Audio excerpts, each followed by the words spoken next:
மும்பை, டெல்லி, பெங்களூர், ஹைதராபாத். இப்படி இந்தியாவோட எல்லா மேஜர் ஏர்போர்ட்ஸ்லயும் ஒரு மிகப்பெரிய ஃப்ளைட் டிஸ்ரப்ஷன் கடந்த 3-4 டேஸா போயிட்டு இருக்கு. அண்ட் இது எல்லாத்துக்கும் சென்டர் ஆஃப் தி அட்ராக்ஷனா அதிகமா அடி வாங்கினது யாருன்னா இண்டிகோ ஏர்லைன்ஸ் தான். இந்தியாவோட மோஸ்ட் பிக்கஸ்ட் கேரியர்னா அது கரண்டா இண்டிகோ ஏர்லைன்ஸ் தான். ஏன் இண்டிகோ ஏர்லைன்ஸ்க்கு திடீர்னு இவ்ளோ பெரிய பிரச்சனை, இவ்ளோ ஃப்ளைட் கேன்சலேஷன்ஸ், மொத்த நாடு இதால பாதிக்கப்பட்டிருக்கு. இது என்னன்னு தெரிஞ்சுக்க தான் இந்த video. So let's get started. Indigo அப்படின்னு சொன்னாலே நம்ம எல்லாருக்கும் ஞாபகம் வர்றது அவங்களோட டொமெஸ்டிக் கனெக்டிவிட்டி தான். இந்தியாவோட எல்லா கார்னர்ஸ்க்கும் அவங்க ஃப்ளைட்ஸ் ஆப்ரேட் பண்றாங்க. இந்தியால மட்டுமே கிட்டத்தட்ட 90+ ஏர்போர்ட்ஸ்க்கு அவங்க ஃப்ளைட் சர்வீஸ் இருக்கு. அண்ட் இன்டர்நேஷனல் லெவல்ல 40 ரூட்ஸ் ஆப்ரேட் பண்றாங்க. ஸோ எவ்ரி டே 130+ டெஸ்டினேஷன்ஸை அவங்க சர்வ் பண்றாங்க.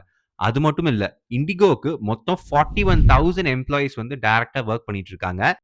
இண்டிகோவோட ஃப்ளீட் சைஸ் எடுத்து பார்த்தோம் அப்படின்னா கிட்டத்தட்ட 417 ஏர்கிராஃப்ட் அவங்க ஆப்ரேட் பண்றாங்க. இந்த இன்ஃபர்மேஷன் எல்லாமே அவங்களோட வெப்சைட்ல இருக்கு. அதுல 180 ஏர்கிராஃப்ட் வந்து ஏர்பஸ் A320 நியோது அண்ட் 157 ஏர்கிராஃப்ட் கிட்ட ஏர்பஸ் A321 நியோஸ் அண்ட் இது போக 47 ATR பிளேன்ஸும் ஆப்ரேட் பண்ணிட்டு இருக்காங்க. ஸோ எவ்ரிடே கிட்டத்தட்ட 130 டெஸ்டினேஷன்ஸ்க்கு இந்த எல்லா பிளேன்ஸையும் ஆப்ரேட் பண்ணிட்டு இருக்காங்க. 2024-2025 ஃபிஸ்கல் இயர் எடுத்து பார்த்தோம் அப்படின்னா கிட்டத்தட்ட 84,000 crores ரெவென்யூ earn பண்ணியிருக்காங்க அண்ட் 118 மில்லியன் பேசஞ்சர்ஸா டிராவல் பண்ணியிருக்காங்க. ஸோ இவ்வளோ பெரிய ஏர்லைன் ஒரு நாளைக்கு சராசரியா 2200 ட்ரிப்ஸ் அடிச்சிட்டு இருக்காங்க.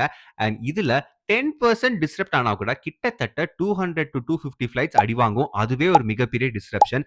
ஆனா கடந்த 3-4 டேஸ்ல கிட்டத்தட்ட 4000 ஃபிளைட்ஸ் கேன்சல் பண்ணப்பட்டிருக்கு. ஸோ இதுதான் இந்தியாவோட கரண்டா மேஜர் ஏவியேஷன் கிரைசிஸா போயிட்டு இருக்கு.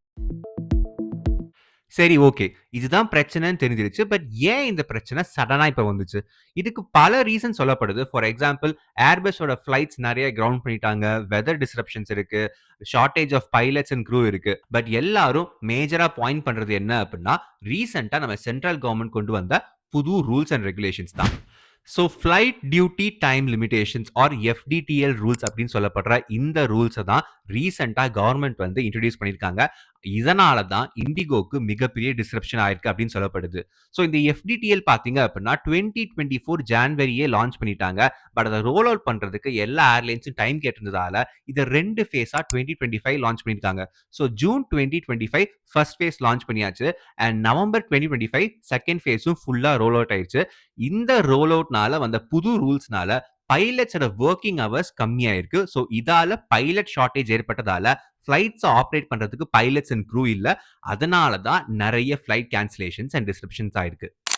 ஸோ இந்த எஃப்டிடிஎல்னா என்ன? இதுல என்ன புது ரூல்ஸை கொண்டு வந்திருக்காங்க அப்படின்னா, இதுல முக்கியமான பாயிண்ட்ஸா சிலதை நான் நோட் பண்ணியிருக்கேன். ஸோ அது என்னன்னு சொல்றேன். பழைய ரூல்ஸ் படி பார்த்தோம் அப்படின்னா ரெஸ்டிங் ஹவர்ஸ் வந்து ஒரு வாரத்துக்கு பைலட்ஸ் அண்ட் க்ரூஸ்க்கு 36 ஹவர்ஸ் தான் இருக்கும். பட் ரீசெண்டா அதை 48 ஹவர்ஸா இன்க்ரீஸ் பண்ணியிருக்காங்க.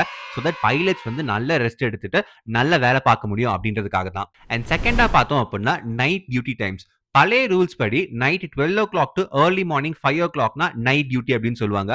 பட் அது இப்போ வந்து 12 o'clock டு 6 o'clock எக்ஸ்டெண்ட் பண்ணியிருக்காங்க.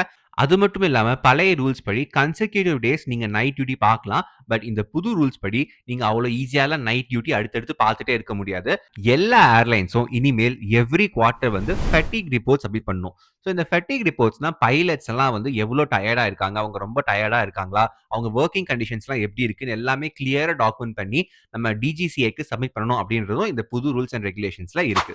ஸோ நான் ஆல்ரெடி சொன்ன மாதிரி இந்த நியூ ரூல்ஸ் அண்ட் ரெகுலேஷன்ஸை வந்து 2 ஃபேஸஸா ஆல்ரெடி இன்ட்ரடியூஸ் பண்ணியாச்சு. அண்ட் செகண்ட் ஃபேஸ் வந்து நவம்பர் மாசம் கம்ப்ளீட்டா ரோல் அவுட் ஆயிடுச்சு. ஸோ இப்போ டிசம்பர் மாசம் ஆன பிறகு அந்த பைலட்ஸ் எல்லாருமே அவங்களோட கோட்டாவை வந்து கரெக்டா ரீச் பண்ண ஆரம்பிச்சிட்டாங்க. ஸோ அவங்க எல்லாருமே அவங்களோட கோட்டாவை ரீச் பண்ண ஆரம்பிச்சனால இப்போ எல்லா ஏர்லைன்ஸ்க்கும் அதிகமா வந்து பைலட்ஸ் இல்ல அண்ட் க்ரூஸும் வந்து கம்மியா இருக்கு. ஸோ இதனால வந்து பைலட் ஷார்டேஜ் ஏற்பட்டது.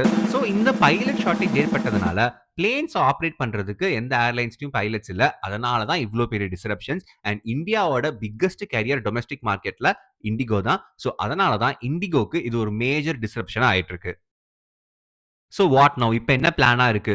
ஸோ இப்போ ரீசெண்டா இண்டிகோ வந்து போய் கவர்மெண்ட்ட கேட்குறாங்க. எங்களுக்கு பிப்ரவரி மாசம் வரைக்கும் நீங்க கொஞ்சம் டைம் கொடுங்க. அதுக்குள்ள நாங்க எங்க ஸ்கெட்யூல்லாம் வந்து கிளியர் பண்ணிடுறோம். ஸோ தட் எங்களுக்கு வந்து டிஸ்ரப்ஷன்ஸ் கம்மியாகும் அப்படின்னு சொல்லி கேட்குறாங்க. கவர்மெண்ட்டும் நடக்கிற டிஸ்ரப்ஷன்ஸ் எல்லாம் பார்த்து சரி ஓகே இதுக்கு வேற வழி இல்லன்னு சொல்லி February 6, 2026 வர டைம் குடுக்குறாங்க. அவங்களோட ஸ்கெட்யூல்ஸ கம்ப்ளீட்டா ரீஆர்கனைஸ் பண்றதுக்கு. பட் கவர்ன்மெண்ட் இந்த கன்செஷன் குடுத்ததுக்கு பைலட்ஸ் அசோசியேஷன் வந்து கடுமையா எதிர்ப்பு தெரிவிச்சிருக்காங்க. பைலட்ஸ் அசோசியேஷன் என்ன சொல்றாங்க அப்டின்னா, இந்த ரூல்ஸ் அண்ட் ரெகுலேஷன்ஸ் கொண்டு வந்ததே வந்து பைலட்ஸ் எல்லாம் வந்து ஒழுங்கா ரெஸ்ட் எடுத்து நல்லா வேல பார்க்கணுன்றதுக்காக தான். ஸோ நம்ம வந்து பைலட்ஸ வந்து ஸ்ட்ரெஸ் ஆக்கணும் அப்டின்னா, அவங்களால ஒழுங்கா கான்சன்ட்ரேட் பண்ண முடியாது. ஸோ இதனால வந்து எல்லாருக்குமே வந்து ரிஸ்க் அதிகமா இருக்கும். ஸோ ஏர்லைன்ஸ் தான் இத வந்து ஒழுங்கா முன்னாடியே ஆர்கனைஸ் பண்ணியிருக்கணும் அப்டின்னு சொல்லி, கவர்ன்மெண்ட் இது பண்ணது தப்பு அப்டின்னு சொல்லி அவங்க தரப்புல அவங்க சொல்லிட்டு இருக்காங்க. ஸோ வாட் நெக்ஸ்ட் அப்படின்னு கேட்டீங்க அப்படின்னா, இண்டிகோ வந்து அவங்க கேன்சல் ஆன எல்லா ஃப்ளைட்ஸ்க்கும் நாங்க கம்ப்ளீட் ரீஃபண்ட் குடுக்குறோம் அப்படின்னு சொல்லியிருக்காங்க. அது மட்டும் இல்லாம டிசம்பர் 5 டூ டிசம்பர் 25 யாருனாலும் எந்த ஃப்ளைட்னாலும் ஃப்ரீ ஆஃப் சார்ஜ் ரீஸ்கெட்யூல் பண்ணிக்கலாம் அப்படின்னு சொல்லியிருக்காங்க. இண்டிகோவோட சிஇஓ என்ன சொல்லியிருக்காருன்னா, டிசம்பர் 10 டூ டிசம்பர் 15க்குள்ள எல்லா ஆப்பரேஷன்ஸும் பேக் டூ நார்மல் ஆயிடும் அப்படின்னு சொல்லியிருக்காரு. கிட்டத்தட்ட 600 crore ரூபீஸ் இண்டிகோ வந்து ரீஃபண்ட்ஸா ப்ராசஸ் பண்ணியிருக்காங்க அப்படின்னு சொல்லப்படுது. ஸோ இந்த ஆப்பர்ச்சுனிட்டி யூஸ் பண்ணி மத்த ஏர்லைன்ஸ்லாம் இந்த டிஸ்ரப்ஷன்ஸ்னால அவங்க ஃப்ளைட் டிக்கெட்ஸ் ரேட்ட ரொம்ப அதிகமா இன்கிரீஸ் பண்ணியிருக்காங்க அப்படின்னு சொல்லப்பட்டுச்சு. ஸோ அத கவனிச்ச கவர்ன்மெண்ட் வந்து ஒரு மேக்ஸிமம் கேப் வந்து இன்ட்ரோடியூஸ் பண்ணியிருக்காங்க. ஸோ குறிப்பிட்ட டிஸ்டன்ஸ்க்கு ஏத்த மாரி இதுக்கு மேல நீங்க சார்ஜ் பண்ணக்கூடாது அப்படின்னு சொல்லி கவர்ன்மெண்ட் வந்து புதுசா ஒரு ரூல்ஸையும் கொண்டு வந்திருக்காங்க. ஸோ இதுதான் ஃபிரெண்ட்ஸ் இண்டிகோ ஃப்ளைட் கேன்சலேஷன்ஸோட back story. New rules and ரெகுலேஷன்ஸ கொண்டு வந்ததுனால ஃப்ளைட் ஆர்கனைசேஷன்ஸ்லாம் வந்து அவ்வளோ சீக்கிரம் ரீஆர்கனைஸ் பண்ண முடியல அவங்க ஆப்பரேஷன்ஸ. அதனால இண்டிகோக்கு இவ்ளோ கேன்சலேஷன்ஸ் ஏற்பட்டிருக்கு. ஸோ இத பத்தி நீங்க என்ன நினைக்கிறீங்க? ஏர்லைன்ஸ் வந்து இதுக்கு பெட்டரா பிரிப்பேர் ஆயிருக்கலாம்னு நினைக்கிறீங்களா? ஆர் இது கன்ஃபார்மா இன்னெவிட்டபிள் தான். எப்படி இருந்தாலும் இந்த ஃபேஸ் இருந்திருக்க தான் போகுது அப்படின்னு நீங்க நினைக்கிறீங்களா? அப்படின்ற உங்க கமெண்ட்ஸ கீழ சொல்லுங்க. அண்ட் இத மாரி இன்னும் நெறைய இன்ட்ரஸ்டிங்கான விஷயங்கள் தெரிஞ்சுக்க நம்ம சேனலுக்கு சப்ஸ்கிரைப் பண்ணிக்கோங்க. Thank you. Take care.